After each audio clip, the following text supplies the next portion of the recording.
Antes da gente começar, eu queria dizer uma coisa. Começar a leitura, né? Porque começar nós já começamos.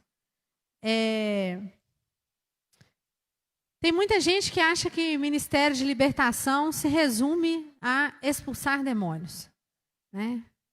Quando a gente fala de um culto de cura e libertação, as pessoas imaginam sempre aquele culto onde as pessoas vão cair endemoniadas e onde nós teremos que expulsar demônios. É óbvio que isso pode acontecer, e se acontecer, a gente procede à expulsão, sem problema nenhum, na autoridade do nome de Jesus. Só que libertação é muito mais do que expulsão de demônios. Expulsar os demônios é como se você estivesse afastando moscas de uma lata de lixo. Numa analogia usada por uma ministradora que eu gosto muito, que é a pastora Tânia Tereza, ela faz essa analogia. Expulsar o demônio é espantar as moscas, mas o lixo, a podridão ainda continua lá. Só é verdadeiramente liberto aquele que conhece a verdade. Por isso aquele versículo tão repetido, né? E conhecereis a verdade, e a verdade vos libertará. Então, o que liberta, efetivamente, é o conhecimento da palavra do Senhor. Mas não é um conhecimento racional. É um conhecimento de vivência, de discernimento espiritual. Isso é que traz a verdadeira libertação. Porque se nós só espantarmos as moscas e não formos atacar a causa daquela possessão, daquela opressão demoníaca, vai voltar. Questão de tempo, né? Então, libertação é conhecimento da verdade, porque o pai da mentira, que é o adversário das nossas almas, o nosso inimigo, ele não quer que nós conheçamos a verdade, ele não quer que a gente tenha compreensão da palavra de Deus, ele não quer que a gente faça certas conexões importantes, porque ali está a chave da vitória, ali está a chave da mudança, da verdadeira mudança. Se libertar é estar disposto a mudar. É estar disposto a olhar para dentro de si e fazer determinadas reflexões. O culto de libertação, antes de ser um culto de expulsão de demônio, ele é um culto de reflexão. É um momento de a gente falar as coisas sem papas na língua, né? É aquele culto onde quem está ministrando normalmente vai falar coisas para si mesmo, de si mesmo e também para o outro, sem medo, sem receio, sempre a partir do amor, né, que Deus tem por todos nós, a graça do nosso Senhor Jesus Cristo, que Ele nos deu na cruz, é sempre nessa perspectiva. Mas é uma palavra que incomoda. Porque se ela não incomodar, se ela for só mil maravilhas, né, uma palavra que você não se incomoda com ela, nem quando você está preparando, nem quando você está ministrando, nem quando você está sendo ministrado, tem alguma coisa errada, né? Libertação parte do pressuposto de se incomodar. Porque se a gente não se incomoda, não existe mudança efetiva. Você só vai ficar livre do inimigo na sua vida quando você não der mais legalidade a ele. E para não dar legalidade, você precisa entender o que a palavra de Deus diz sobre o que é certo, o que é errado. Você precisa ser visitado pela luz da verdade. E conhecereis a verdade, e a verdade vos libertará. Amém? Então, hoje nós vamos trabalhar 2 textos, mas que se comunicam. Eu vou pedir aí para você abrir a sua Bíblia no livro de Deuteronômio, capítulo 16. Está logo no início da Bíblia.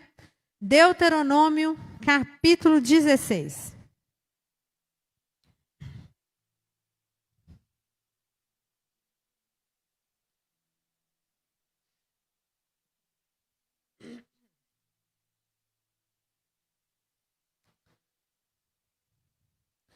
Versículo 2.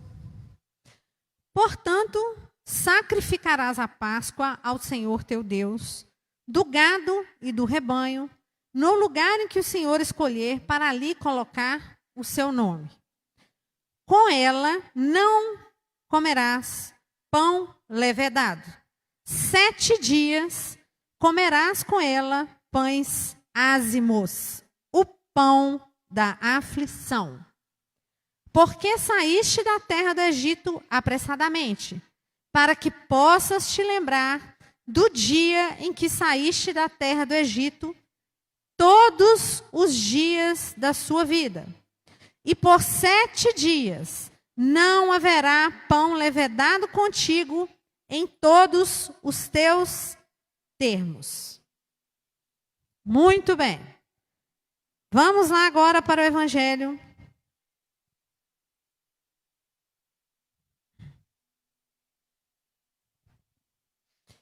Nós vamos ao Evangelho de Mateus, também no capítulo 16. Vamos ler a partir do versículo 1.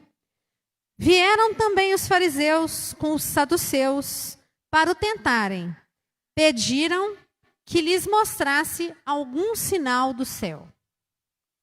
Mas ele respondendo disse-lhes: quando é chegada a tarde, dizeis, haverá bom tempo, porque o céu está rubro. E pela manhã haverá tempo ruim hoje, pois o céu está de um vermelho sombrio. Hipócritas, podeis discernir a face do céu, mas não podeis discernir os sinais dos tempos? Uma geração perversa e adúltera procura um sinal, e nenhum sinal lhe será dado, senão o sinal do profeta Jonas. E ele, os deixando, partiu. E passando seus discípulos para o outro lado, tinham se esquecido de levar pão. Então Jesus disse-lhes: cuidai-vos e guardai-vos do fermento dos fariseus e dos saduceus. E eles arrazoavam entre si, dizendo: é porque nós não levamos pão. Quando Jesus percebeu isso, disse: ó, vós de pequena fé, por que arrazoais entre vós por não terdes trazido pão? Não compreendeis ainda, nem vos lembrais dos 5 pães e dos 5.000 e de quantos cestos recolhestes? Até aí tá bom.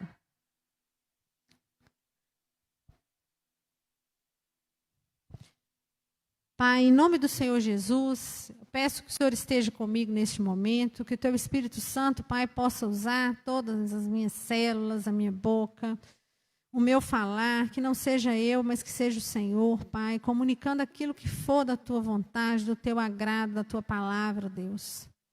Pai, em nome de Jesus, eu peço que o Senhor me cubra com o sangue do Teu Filho amado Jesus Cristo, que toda retaliação do inferno contra a minha vida, contra tudo aquilo que é caro para mim, Pai, que seja impedido em nome poderoso de Jesus. Amém.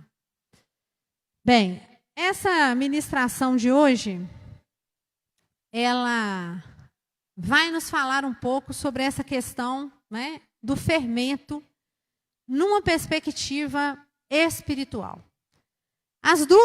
Os dois trechos da palavra de Deus, eles vão tocar neste tema, né? Um tema inusitado, falar de fermento. E por que esse fermento? Né? Nós tivemos aí domingo de Páscoa, né? E tradicionalmente, né, dentro da cultura judaica, nós temos a comemoração dos pães, da festa dos pães ázimos, né? E nós temos no primeiro trecho de Deuteronômio a menção à regra, uma regra que foi criada por Deus, que foi dada por Deus a Moisés e a Arão, quando aquele povo estava prestes a ser liberto. Vamos voltar lá em Êxodo, né, capítulos 12, 13, 14. O que estava acontecendo? Qual que era o contexto? Eu tinha um povo que estava saindo de uma escravidão de 430 anos de escravidão dentro do Egito, de sofrimento, de humilhação, de subjugação. Deus decide encerrar isso, levanta Moisés como um grande libertador, auxiliado por Arão, manda as pragas, o faraó obstinado continua, até que chega a última praga, que era a praga da morte dos primogênitos, e o Senhor vai instruir aquele povo na execução de alguns atos que são atos proféticos. Ele vai dizer do sacrifício do cordeiro, da unção dos umbrais da porta com o sangue do cordeiro, já representando a vinda de Jesus, com a remissão dos nossos pecados na cruz, de uma forma simbólica. E naquela oportunidade, o Senhor dá a esses hebreus a seguinte instrução: quando vocês estiverem libertos, vocês se lembrarão de mim e ficarão durante 1 semana sem comer pão fermentado. Vocês não vão comer nenhuma massa com fermento.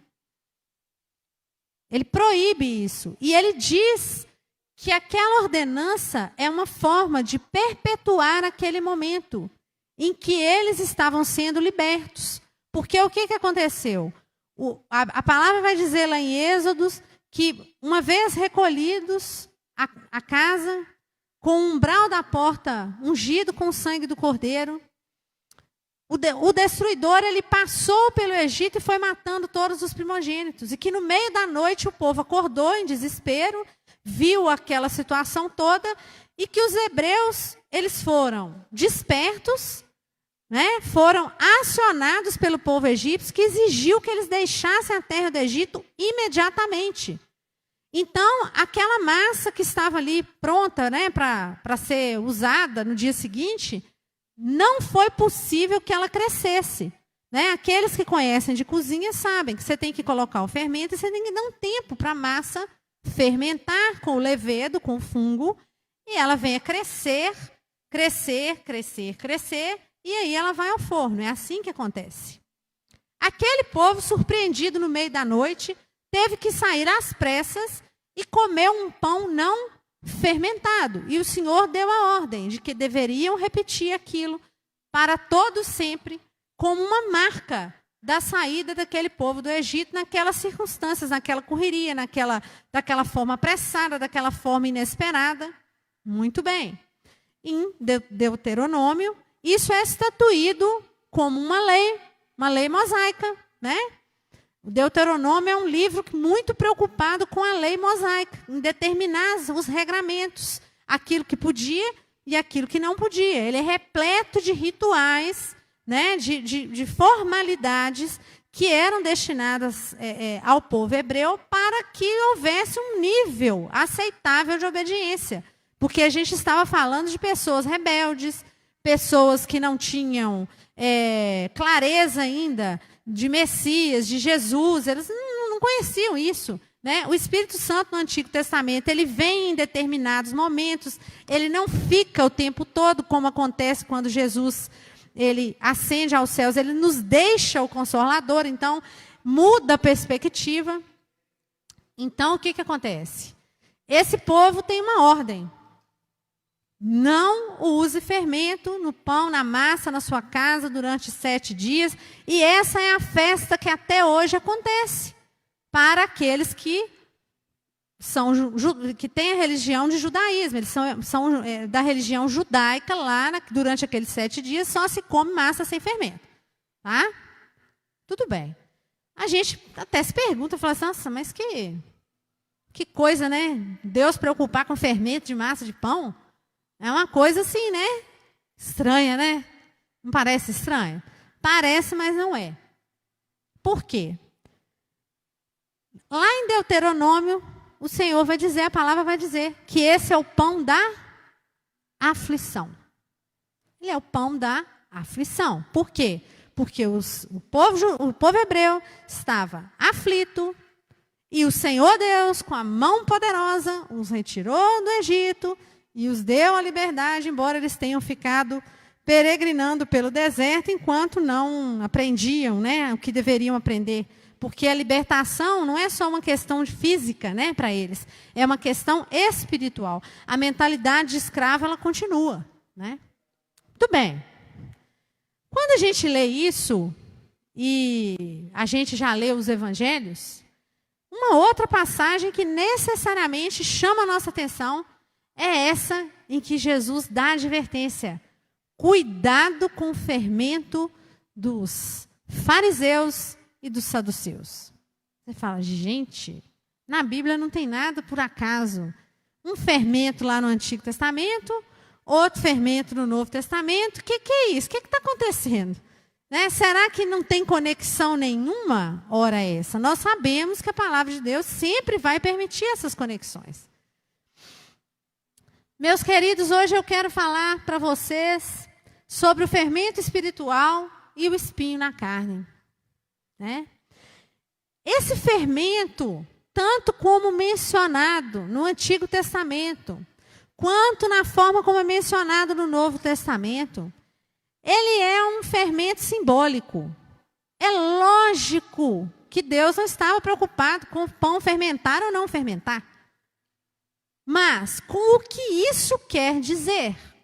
Com o que isso quer traduzir? O que o fermento ele faz na nossa massa? O fermento ele faz a massa crescer, inflar. Não é isso? Faz a massa crescer, faz a massa inflar. Será que, por que um pão fermentado, não fermentado, toma o nome bíblico de pão da aflição? Quando o Senhor dá essa ordenança, Ele quer dizer a este povo que estava escravo e que se tornou livre, Ele quer alertar este povo da necessidade de estar atento.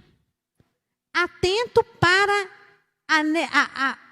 a total dependência que eles tinham ali naquele momento da providência e da mão de Deus. Isso por quê?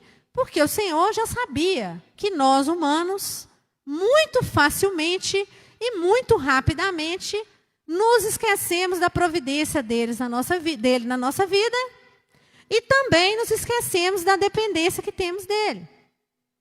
Eu acredito que no meio dessa multidão de escravos recém-libertos, de vez em quando existia um que falava assim: nossa, mas aquele cajado de Moisés é tudo de bom, né?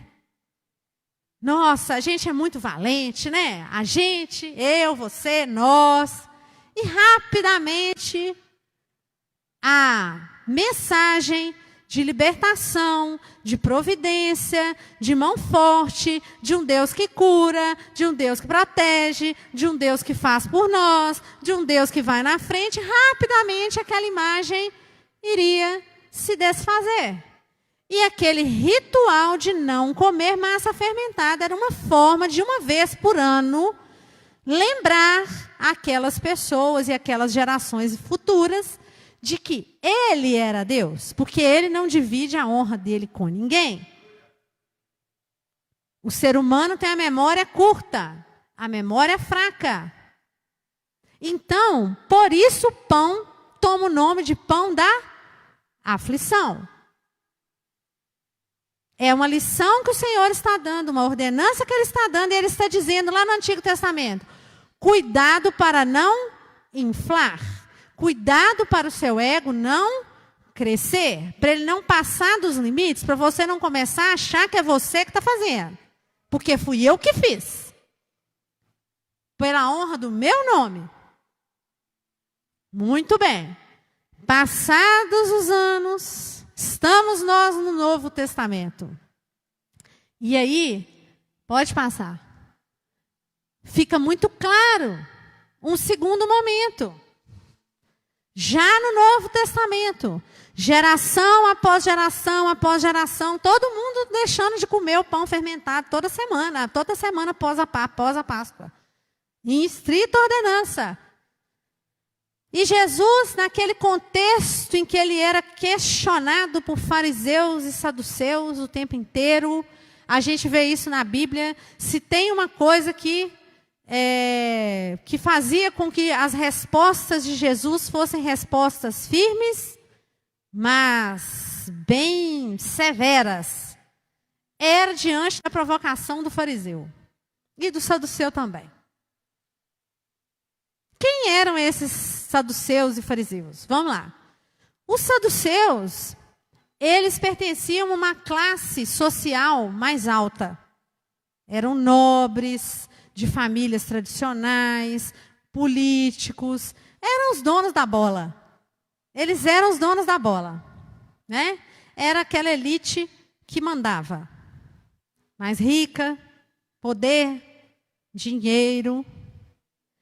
E os fariseus eram aqueles que seguiam não só aquelas normas de comportamento, aqueles rituais que estavam escritos na lei mosaica, expressos aqui na Torá, escritos, mas também regras decorrentes da tradição oral. Por quê? Porque nem tudo dentro de uma sociedade é reduzido a escrito, né? Tem muita regra que não está escrita na lei, mas que é regra.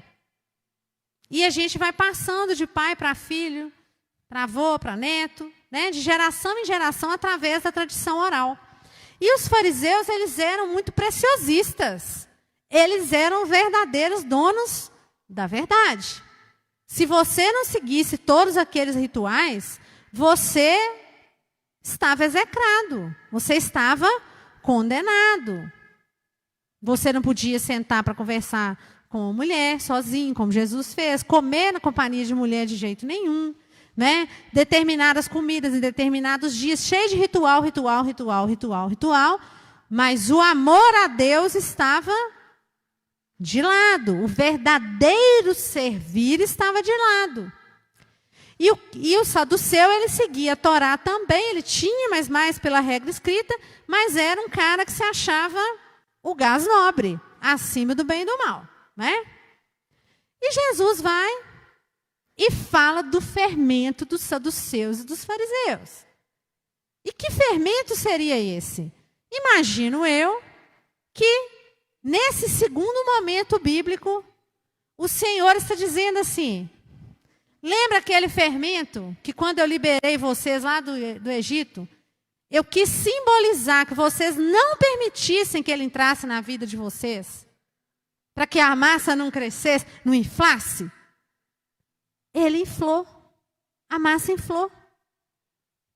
E a personificação desta massa crescida, inchada, inflada, cheia de si, cheia da verdade, cheia da posição, cheia do ritual, cheia do certo, errado, de acordo comigo, estava nos fariseus e saduceus, sem nenhum compromisso, nenhum, com a essência do servir ao Senhor.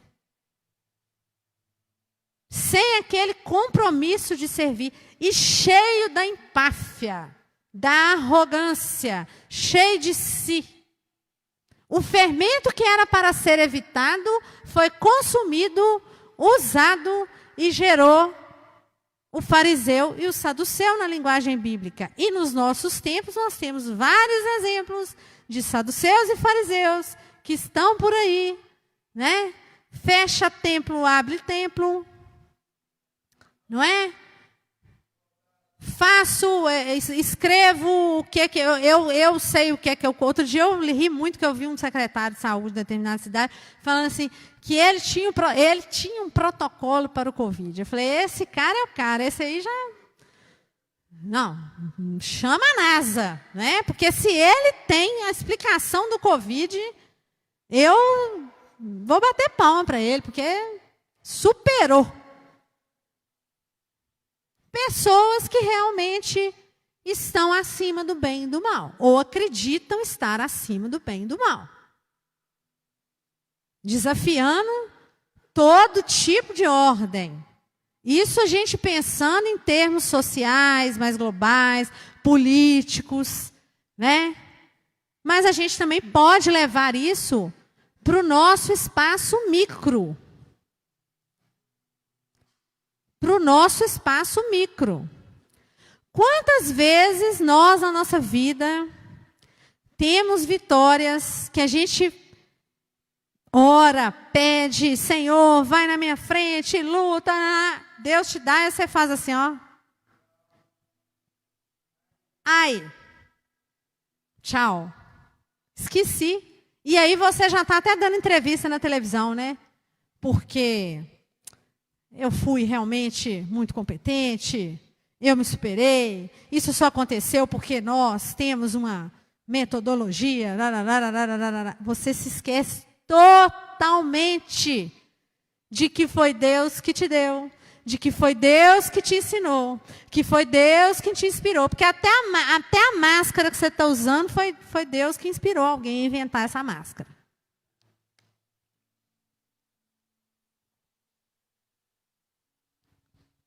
E esse era o risco do povo no Egito. O povo do Egito, que saiu do Egito, precisava comer pão de aflição uma vez por ano para não esquecer que era Deus que tinha aberto o mar, para não esquecer que era Deus que tinha mandado as pragas. Se fosse hoje, ia aparecer uma teoria científica nova mostrando por que tinha nuvem de gafanhoto. E saindo, não, o egípcio podia até fazer essa teoria. Tudo bem. Mas você que foi beneficiado, escrever aí já é outra história, né? Mas vamos lá.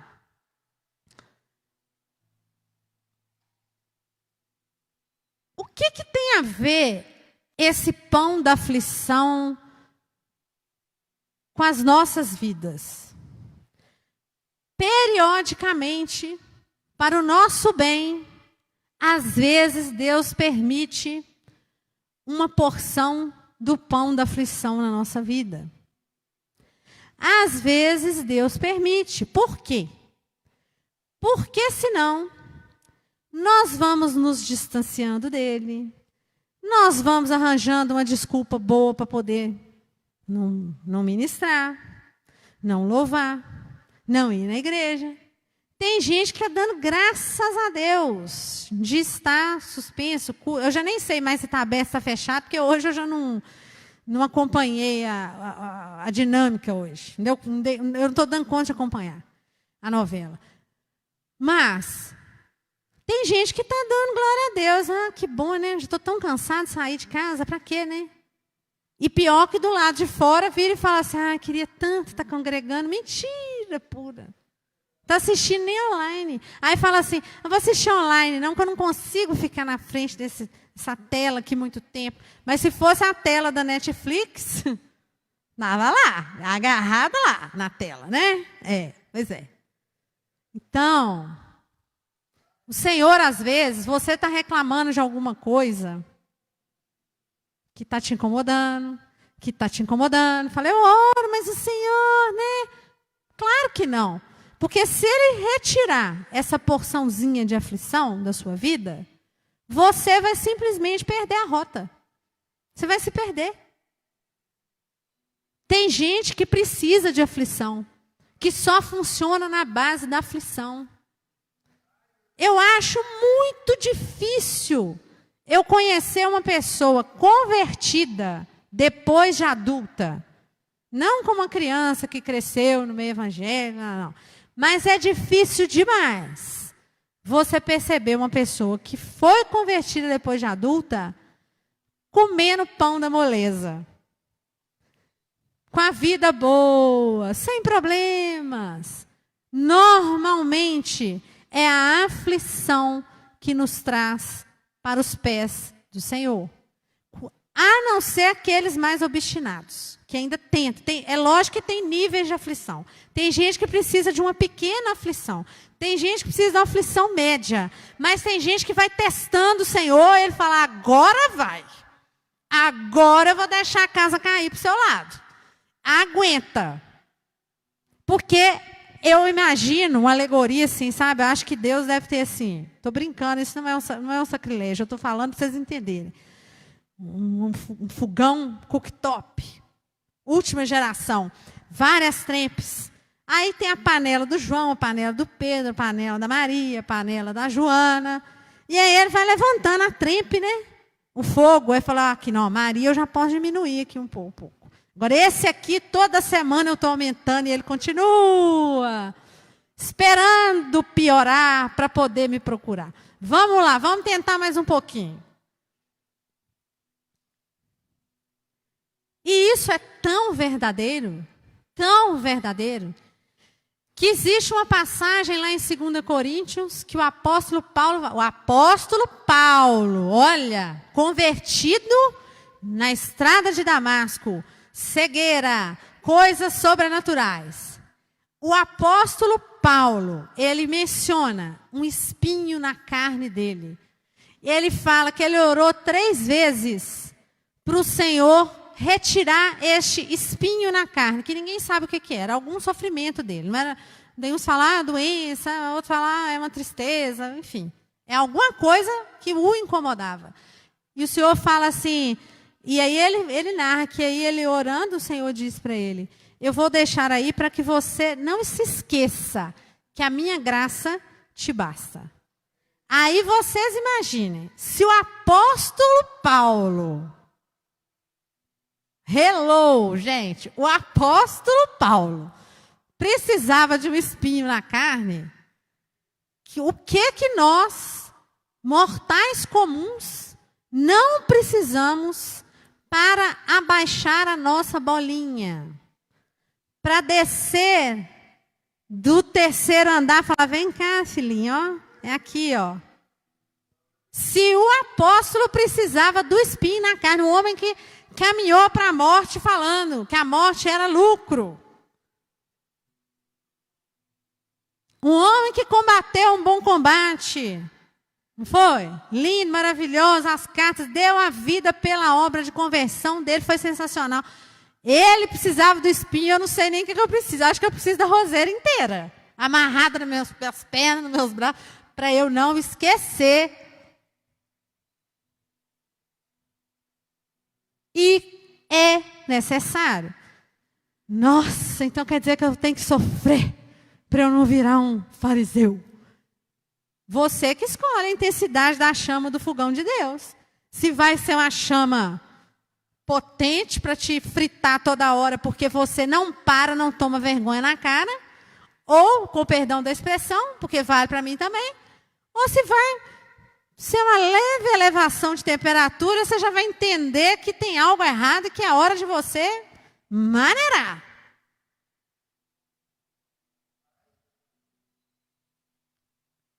Deus é um pai que corrige. Ele é um pai que disciplina. Ele não quer perder ninguém.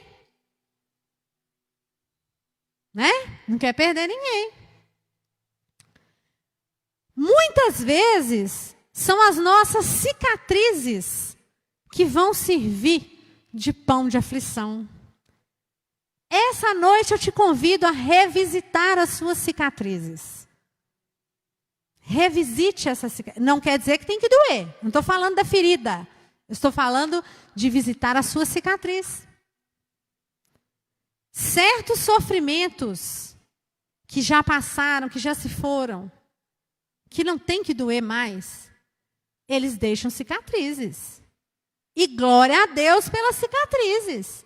Porque é essa cicatriz que faz você se lembrar, olha, cuidado, Viviane, sai daí, Viviane, ó, volta. Cuidado. De vez em quando a gente tem que olhar para a cicatriz e falar, olha, é mesmo, né, gente? Alguma coisa isso quis me alertar. As suas cicatrizes têm a ver com o que você vive no seu dia a dia, que é o lugar onde o inimigo mais gosta de te pegar. Se você tem uma cicatriz na sua vida sentimental, fica atento, fica atenta, porque é ali que está a pegadinha do Satanás. Se é na sua vida profissional, fica atento. Se é com vício, abre seu olho, porque a cicatriz está ali para te lembrar. Não é para o inimigo te acusar, te tirar o prazer de viver, de você ficar remoendo, ruminando, não. Mas é uma lembrança, é uma advertência, é uma espécie de pão de aflição. Quanto mais rápido você for capaz de olhar para a sua cicatriz, sem se fazer de vítima, sem ter medo dela, sem ela doer em você, menos você vai precisar de aflição para se endireitar. É preciso que o cristão se reconcilie com o seu passado. Não tem como a gente apertar uma tecla, Ctrl Alt Del, sumiu. Não vai sumir. Mas você não precisa voltar às mesmas emoções. Você não precisa sofrer. Se você está sofrendo, você está debaixo de opressão. Você precisa ficar livre disso. Mas a cicatriz tem que te lembrar alguma coisa. Da mesma forma que uma cicatriz de cesárea te lembra de um dia lindo, maravilhoso que você deu à luz aos seus filhos, ou de uma cicatriz de uma cirurgia cardíaca, te lembra que você esteve perto de morrer, e você olha e fala, glória a Deus, estou vivo. Essas são as nossas cicatrizes emocionais, elas estão aí para te lembrar. Mas não é para você pegar e fazer manipulação com ninguém com elas, nem você ficar choramingando e nem sofrendo as mesmas emoções. Elas têm que ter um significado. Quando a gente fala de fermento, quando a Bíblia fala de fermento, está falando de ego inflado. A palavra, a gente usa essa expressão. Fulano tem o ego inflado. É o ego fermentado, que vai inchando, né? Vai se achando. Características aí que eu citei, né? Não ouve ninguém. Pessoa fala, não deixa nem você nem piar. Só ela que fala. As pessoas mais egóicas que eu já conheci na minha vida, eu consegui ficar calada perto delas. Gente, eu falo pra caramba. Não duvidam. Elas não têm dúvida de nada. Você explica e ela deixa você falar, né? Se você lutar muito, aí você consegue falar. Ela fala, mas... E vem a sentença. E só falta falar no final assim, e tenho dito. É um fariseu. O fariseu sabia de tudo. O fariseu sabia de tudo. Por isso que Jesus falou, você vai procurar sinal e eu não vou te dar sinal. Porque você é o dono da verdade, não tem sinal. Não precisa de sinal, não. Para que eu vou te dar sinal? Você consegue ver o céu... o chuvoso, o céu arroxeado, mas você não consegue ver evidência na sua frente. Não perdoa e não pede perdão. E fala que perdoou. Não, ai, que eu morro de rir. Eu não tenho que perdoar ninguém, não. Todo mundo eu já perdoei. Você fala com a pessoa que ela tem que liberar perdão com a boca dela, você sofre. 25 minutos. Aí é a hora de você desenvolver frutos do Espírito, com paciência, né? Para explicar, falar, filhinho, você tem que falar com sua boca. Mas eu não tenho raiva de ninguém, não. Vai ver, acha gente para liberar perdão, desde o dia que estava na maternidade até os dias atuais. Pedir perdão também não precisa, não. Faz a coisa errada, e isso em casamento é um problema seríssimo. Porque como tem intimidade entre as pessoas acham que não precisam verbalizar o perdão. Então brigou, fez uma coisa chata hoje, aí no outro dia acorda, voltou a conversar. Aí fala, precisa pedir perdão, já está tudo bem. Já está tudo bem. Né? Precisa não. Vai nessa, vai nessa. Age automaticamente e confie-se. Tem uma situação para decidir, antes de consultar a Deus, antes de orar, antes de sintonizar com o Espírito Santo, já está resolvendo tudo sozinho.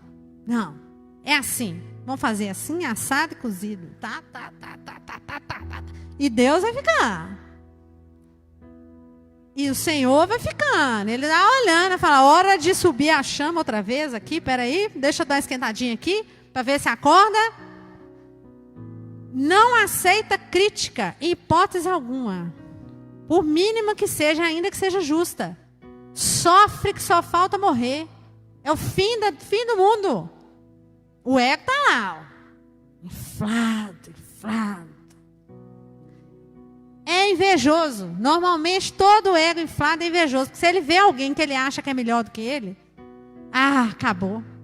Aí vai colocar 10 mil defeitos na pessoa, vai falar que Deus é injusto, que a pessoa não merece, que não sei o quê, que não sei o quê, mas hora nenhuma vai demonstrar para a pessoa. Como que a gente faz para não ter ego fermentado? Para o nosso ego ser sem fermento. E aí essa coisa linda de Jesus. Aprendei de mim, que sou manso e humilde de coração. Tem gente que acha que ser humilde é tratar bem o pobre. Vocês já viram? Rico quando com pobre. Eu sou muito humilde, eu converso com o porteiro, converso com a menina da limpeza, converso com todo mundo. Eu tenho até um amigo gay, eu tenho até um amigo negro, não é assim? Tem gente que é assim. Que ele acha que ele é humilde porque na cabeça dele quem é menos, entre aspas, né, gente? Porque eu estou dando exemplos que não tem apoio nenhum da minha parte com isso. Que ele acha que é menos do que ele, aí ele trata bem. E isso é ser humilde.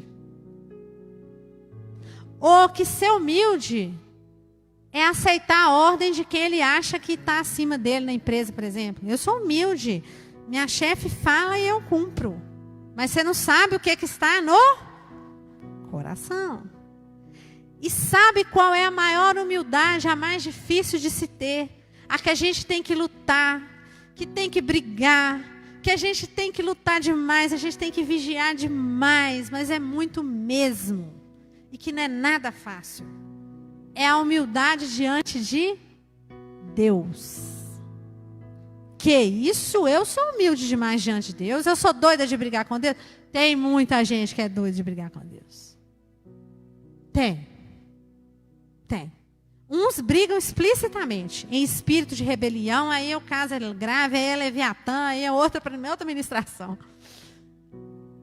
Mas tem gente que não se curva à majestade dele, à circunstância de que ele está ali para ajudar.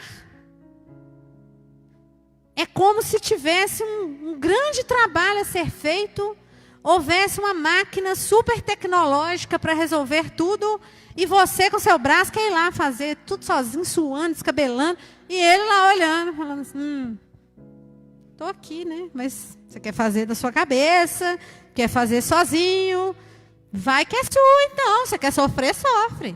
Eu vou ver até a hora que você se cansar. Até o momento que você se esgotar, e você abaixar diante de mim, e reconhecer a sua impotência. O quanto antes a gente reconhece a impotência diante de Deus, mais fácil fica a vida. Mais fácil fica a vida. E isso vai de situações simples a situações grandes. Tem coisas que não estão na esfera de governabilidade da gente. E a gente quer resolver da nossa cabeça, com a nossa genialidade, com a nossa capacidade, com a nossa genialidade. Oh, como eu sou o máximo. Você está vendo que tem uma situação que é um verdadeiro jogo de xadrez. O negócio está impossível. Se eu mexer aqui, faz ali. Aí eu vou, pela minha arrogância, e resolvo fazer. E vou fazer. E sai fazendo. Para os outros eu falo que eu estou consultando a Deus. Não, é Deus, é isso aí, vou orar. Mas ora assim, Senhor, estou com um problema assim, Senhor. Sabe o que é, Deus? Eu queria que o Senhor fizesse assim. Eu acho que o Senhor tem que fazer o seguinte. Pai, é assim, você dá aula para Deus na hora de orar? Você dá aula para Deus? Não, Senhor, eu acho que a solução é o seguinte, é o Senhor fazer assim. Ele deve dar risada. Ele deve dar risada da nossa cara. Falar, você está querendo me ensinar? Os meus planos são maiores e melhores que os seus, mas se você quer... É perguntar para Deus as mínimas coisas. Você vê muitas pessoas consultarem o Senhor, por exemplo, para casar. Tem todo um procedimento de crentes para casamento, né? Dá até um livro. Aí vai orar e tal, e vai conversar, e vai fazer prova, tá. Por que não faz isso sempre? Em todas as decisões? Por que não coloca diante do Senhor de uma forma esmiuçada, detalhada? Por que não conversa com Deus igual conversa com um amigo que você está desabafando e alugando a orelha dele? Por que você não chega para Deus primeiro e fala com Ele, Senhor, eu não sei o que fazer, eu só tenho o Senhor, não tem saída, não tem escape. Se precisar gritar, você grita. Eu tinha uma situação na minha vida que eu estava assim, meu Deus, eu não tenho saída. Eu não sei mais o que fazer. Eu vim 60 quilômetros de Sete Lagoas a Belo Horizonte, dentro do carro, mas eu gritei demais. Senhor, eu não sei. Precisei chegar nesse nível da impotência. E glória a Deus que eu consegui chegar. Porque senão eu estava pelejando até hoje, sofrendo. Quanto mais fermento no ego, menor a dependência de Deus, maior a chance de errar, maior a chance de sofrer, maior a chance de cair. Porque o inimigo, você acha que os pensamentos são seus, mas não são. Não são. Ele sussurra no seu ouvido o que ele acha, ele quer que você faça. Aí você, na sua genialidade, já sei. O caminho é esse é o caminho da perdição. É o caminho de Satanás. Por que a soberba precede a queda? A gente repete isso. A soberba precede a queda. Porque o soberbo, ele não consulta a Deus para nada. Ele faz, inclusive, achando que ele já está sabendo tudo. Se os fariseus e os saduceus tivessem espiritualidade e comunhão com Deus, e tivessem perguntado para Deus, esse é o seu filho amado? Com fé. Precisamos saber, Pai. É ele o Messias que o Senhor enviou? Mas não, eles já sabiam, eles não tinham nem que perguntar. Invejosos, porque a palavra vai falar que tinham inveja de Jesus. Invejosos. Não perguntaram, não consultaram. Então, quais são, pode passar fazendo favor, as armas contra o ego fermentado? Obediência. Ô, palavrinha difícil de falar e difícil de fazer. Obediência. Mansidão. Não se debata contra Deus. Não bata de frente com Deus. Tira esse fermento da sua vida. Para de achar que a solução está na sua cabeça, que o que você está pensando é seu, que muitas vezes é o capeta que está soprando sua orelha, como sopra na minha. Ponha o capacete da salvação. O capacete da salvação, lá, Efésios 6:10, para evitar da guerra, na batalha espiritual na sua mente, com sugestionamento que não é seu e você querendo achar que você arrasa. Você não arrasa. Nós somos limitados, nós somos burros, nós somos pequenos, nós somos raça de víboras. Nós não temos nada de inteligente. Perto da inteligência de Deus, nós não somos nada. Então, por que a gente tem que ser algo maior do que Deus? Por que a gente está sofrendo dessa forma com esse Covid? Porque nós não conseguimos controlar. Hello, todo mundo agora teve que assumir que não dá conta. É líder espiritual, é político, é rico, é pobre, é asiático, é europeu, é americano, é brasileiro, é africano. Está todo mundo no mesmo barco. Ninguém controla. Gente, se tem uma lição que esse Covid está dando, é o seguinte: depende dele, ser humano. Inventa foguete, inventa sei lá mais o que, tecnologia, bitcoins, não vai adiantar nada. Nada. Zero. Você está nas mãos do Senhor, arrogante. Acabou, você está na mão dele. Se ele quiser, ele acaba com a sua vida. E o templo abre. Entendeu? Entendeu, né?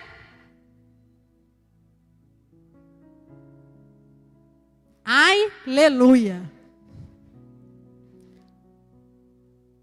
Não está no meu controle, não está no seu. Deixa de ser bobo. Faz o que é devido, a regra de segurança, põe sua máscara, usa seu álcool, para de ficar indo, porque realmente o povo bebeu até falar chega no boteco, dezembro, deitou e rolou janeiro inteiro. Bastava entrar no Instagram, ninguém tá todo mundo fazendo farra.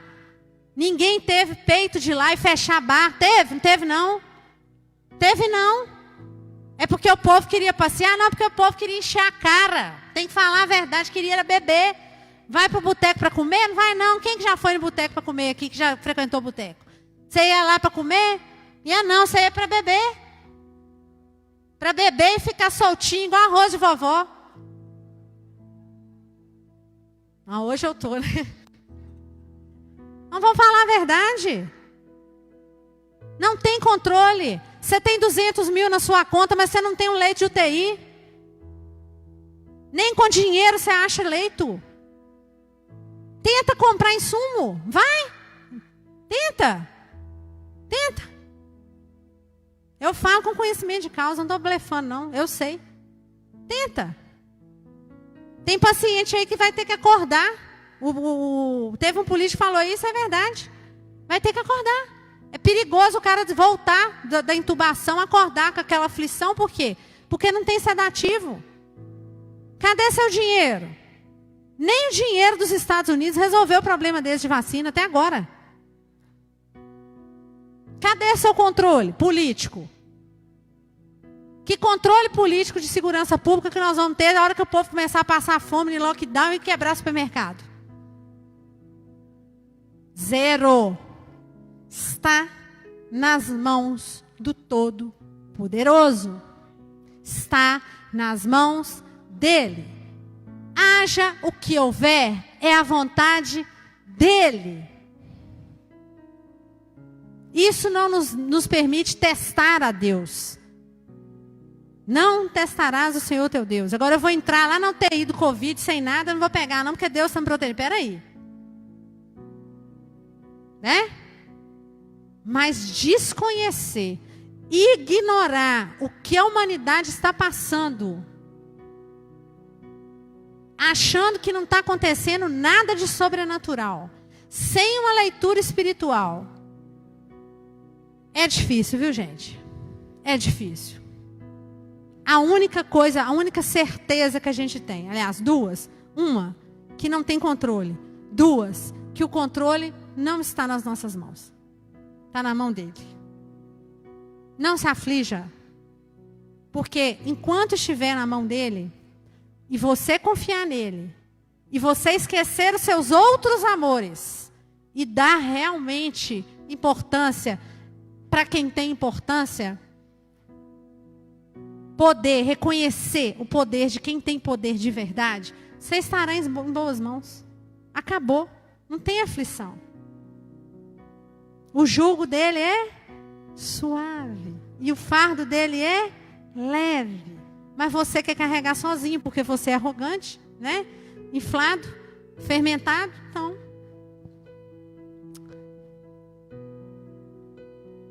temos que liberar e pedir perdão. Sempre. Sempre. Sempre a chave da vitória. Isso nos faz humildes. Perdão e gratidão nos fazem humildes diante do Senhor. Facilitam. É passo para ser humilde. O que isso significa? Né? Orar sem cessar, orar sabiamente, em tudo consultar ao Senhor. Isso significa vigiar e orar. Vigiar e orar. Pense aí o quão arrogante nós somos. O quão arrogantes nós somos. O quão insubordinados nós somos. O quanto as nossas escolhas são feitas só com base na nossa própria cabeça. Me diz aí se eu estou errada.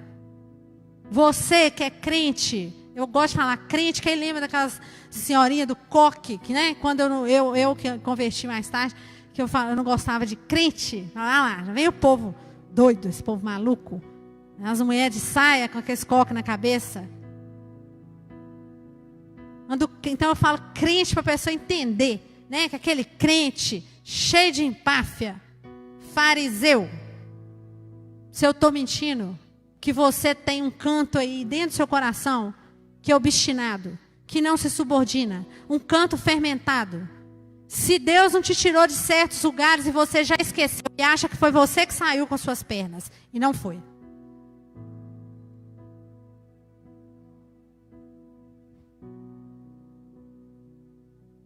Eu sei de onde Deus me tirou. Eu sei de onde Ele me tirou.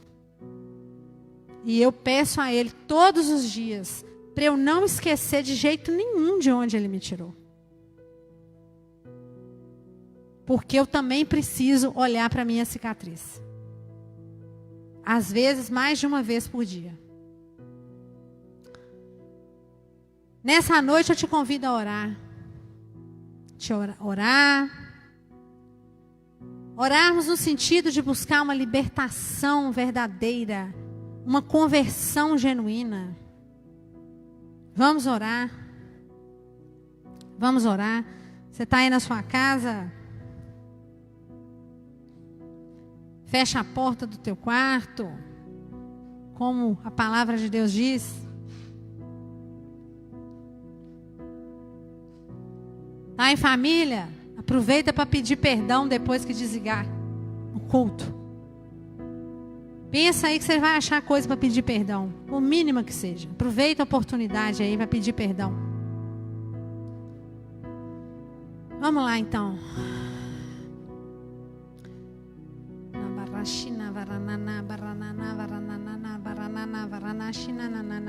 Oh Deus, como o Senhor é bom, Pai. Pai, eu te agradeço por essa palavra linda que o Senhor ministrou ao meu coração, Pai. Quando o Senhor trouxe a mim essa associação através do Espírito Santo, Pai. Desse fermento, Pai. Esse fermento que tanto me incomoda, que tanto nos incomoda, que tanto atrapalha o seu povo, Deus. Como o Senhor é bom, Pai. Nesse momento, Senhor, eu me coloco diante de Ti. Peço sua especial proteção. Peço uma proteção especial para tudo aquilo que é do meu interesse, que está dentro do Teu propósito, Senhor. Que não haja nenhuma retaliação do mal, Pai, em nome poderoso de Jesus, Pai. Na autoridade do Senhor Jesus Cristo, Pai, nós vamos orar agora diante do Senhor. Pai, essa noite foi uma noite de reflexão. Porque se libertar é refletir sobre a própria vida. Senhor, os meus irmãos estão aqui e nós desejamos, Pai, fazer uma confissão, Pai, a partir da concordância, a partir de estarmos juntos dentro da Tua palavra, Senhor. Dizendo, a Tua palavra, que aquilo que a gente desligar no céu, na terra, a gente desliga no céu. Então, Senhor, inclina os Teus ouvidos para ouvir de nós a nossa confissão, Pai. Uma confissão importante. Repita comigo. Pai, nesse dia, eu peço perdão ao Senhor por toda a minha arrogância, por toda a minha desobediência, quando eu acho que eu sou o responsável pelas coisas boas que acontecem. Perdão, Pai, por eu achar que eu sei de tudo, por eu ser obstinada, por eu ser teimosa, por muitas vezes esquecer de te consultar, esquecer de te perguntar. Pai, por muitas vezes eu querer passar a imagem que eu sou o certinho, o bonzinho, o que faz tudo de acordo com a Tua palavra, quando na verdade eu sou insubordinado, eu sou soberbo, eu sou arrogante, eu sou orgulhoso, eu sou invejoso. Pai, eu confesso ao Senhor o meu pecado de orgulho espiritual, inveja, de achar que quem tem mais do que eu não merece o que tem. Pai, me perdoa, me ensina a ser humilde, a ser mansa, a ser obediente, a ser subordinada. Espírito Santo, me lembra de te perguntar antes de sair fazendo. Refreia o meu ímpeto de responder pela minha cabeça. Refreia a minha arrogância de não te pedir ajuda para resolver. Pai, perdão por muitas vezes ter vergonha de dizer que eu preciso de tempo para orar, para refletir. Perdão, Senhor.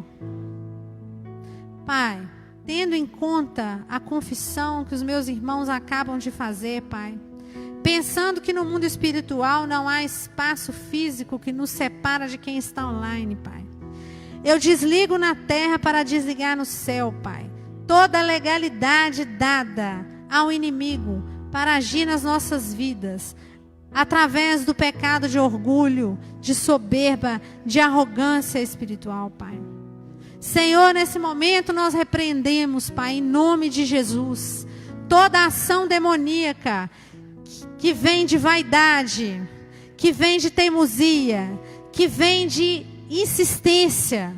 Senhor, eu repreendo em nome de Jesus todo demônio que está agindo nessa cidade, toda força demoníaca, toda potestade que age sobre os dirigentes da nação, sejam eles políticos, dirigentes de economia, dirigentes de toda a ordem, que tenha ordem de autoridade nesse país, Senhor, que sejam cativos à tua autoridade, Senhor, em nome de Jesus.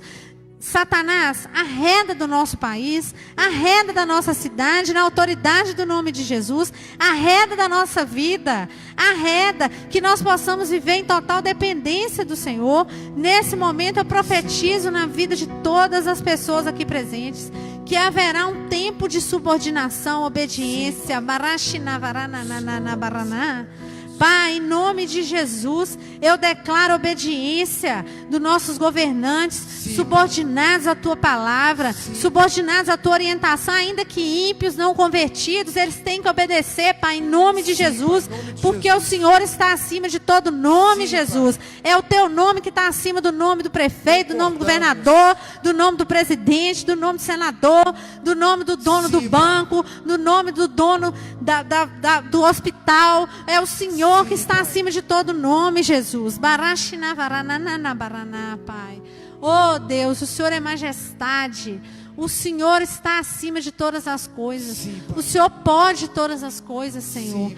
Essa epidemia está no seu controle. A minha vida está no seu controle. A vida de todas as pessoas que têm sido mortas por essa pandemia, Senhor, está debaixo das tuas mãos. Esteve e está, porque há vida eterna, Pai. Aqueles que partiram com o Senhor, Pai, que tenham sido recebidos na tua glória. E aquelas pessoas, Pai, que perderam entes queridos, que o Senhor possa confortar o coração dessas pessoas, que elas possam ver nesse pão de aflição um pretexto para a conversão, que as pessoas que estão na linha de frente comecem a entender que não é elas que vão salvar vidas, mas que é o Senhor Deus Todo-Poderoso, em nome de Jesus, Pai.